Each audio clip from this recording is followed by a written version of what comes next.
محترم بزرگ اور عزیز دوستو، آپ حضرات کی خدمت میں قرآن کی ایک آیت جس کے ترجمے کے متعلق پیش کرنا چاہتا ہوں کہ خرافات قرآن کے اندر اس طرح عام کر گئی ہے جس طرح دودھ میں پانی۔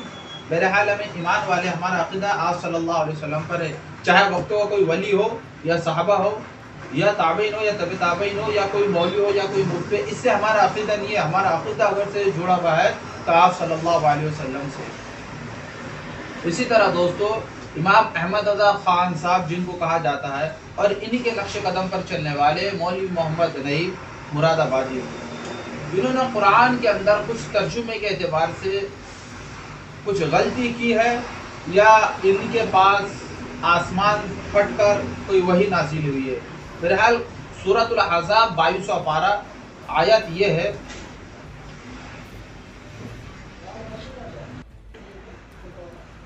یا ایھا النبی انا ارسلناک شاہدا ومبشرا ونذیرا۔ اس کے اندر انہوں نے شاہد کے معنی لیے ہے، گواہ کے نہیں بلکہ حاضر و ناظر کے، انہوں نے ترجمے میں لکھا۔ اور مولوی محمد نعیم نے اتنا کم تھا تو حاشیے کے اندر بھی حاضر و ناظر لکھا۔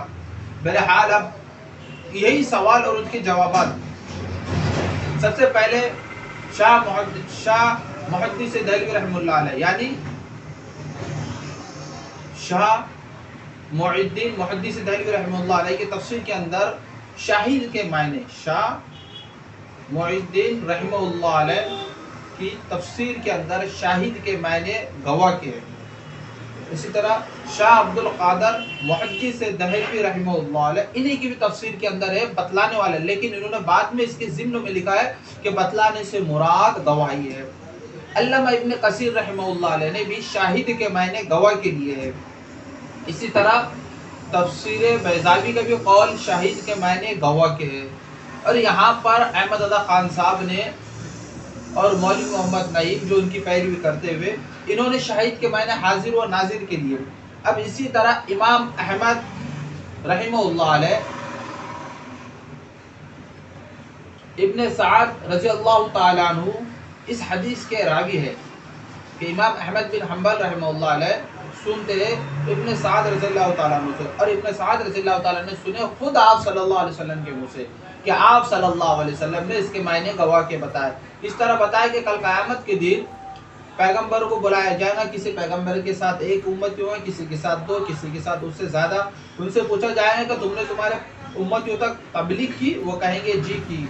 پھر اللہ رب العزت امتیوں کو بلائیں گے جو پیغمبروں کے ساتھ آئے تھے، الگ الگ پیغمبروں کی امتیوں کو بلائیں گے، وہ کہیں گے ہم تک دین کی بات انہوں نے نہیں پہنچا، یعنی ہم تک تبلیغ انہوں نے نہیں کی۔ پھر پیغمبر کو بلائیں گے کہ تم کہتے ہو کہ ہم نے تبلیغ کی، اس بات کا گواہ کون ہے؟ یہاں پر بھی اللہ رب العزت گواہ کے اعتبار سے تو امت محمدیہ کا نام لیا جائے گا، امت محمدیہ کا نام لیا جائے گا اور کہا جائے گا کہ امت محمدیہ اس بات کی گواہی ہے۔ تو آپ صلی اللہ علیہ وسلم کے امتیوں کو بلایا جائے گا اور وہ کہیں کہ ہاں انہوں نے تبلیغ کی۔ پھر اس کے بعد اللہ رب العزت ان سے فرمائیں گے کہ تمہیں کیسے معلوم ہے کہ اس بات کی کوئی گواہ ہے، اس بات کا کوئی گواہ ہے؟ تو کہیں گے ہمیں آپ صلی اللہ علیہ وسلم نے اس بات کی خبر دی تھی، یعنی اس بات کا ہمیں علم دیا تھا۔ ایک روایت کے اندر آتا ہے کہ آپ صلی اللہ علیہ وسلم کو خود بلایا جائے گا اور آپ صلی اللہ علیہ وسلم عادل کے ساتھ ان کی گواہی دیں گے کہ پیغمبروں نے اپنی اپنی امتیوں کو دین کی بات بتائی، یعنی تبلیغ کی۔ تو دوستو، اللہ کے نبی کریم صلی اللہ علیہ وسلم بھی خود گواہ کے معنی میں، ان کی پیچھے پیروی کرنے والے بھی خود گواہ کے معنی میں، تو احمد رضا خان صاحب نے حاضر و ناظر کیوں لکھا؟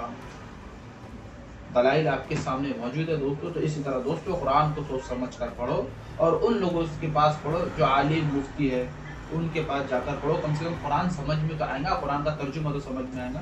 دوستو، اس طرح قرآن کے اندر جو چیز گھس جاتی ہے تو اسی کے ذریعے سے دوستو نیا دین وجود میں آ جاتا ہے، بگاڑ وجود میں آ جاتا ہے، بدعت کام وجود میں آ جاتے ہیں۔ تو دوستو، اللہ رب العزت ہم سب کو عمل کرنے کی توفیق عطا فرمائے۔ اور بہرحال ہمیں یہ سمجھنا ہے، میرے یہ ویڈیو جو بنا رہا ہوں کسی کے دل کو توڑنے کی نہیں، بلکہ قرآن کے اندر جو غلط فہمی ہے اس کو صحیح کرنے کی۔ اللہ رب العزت مجھے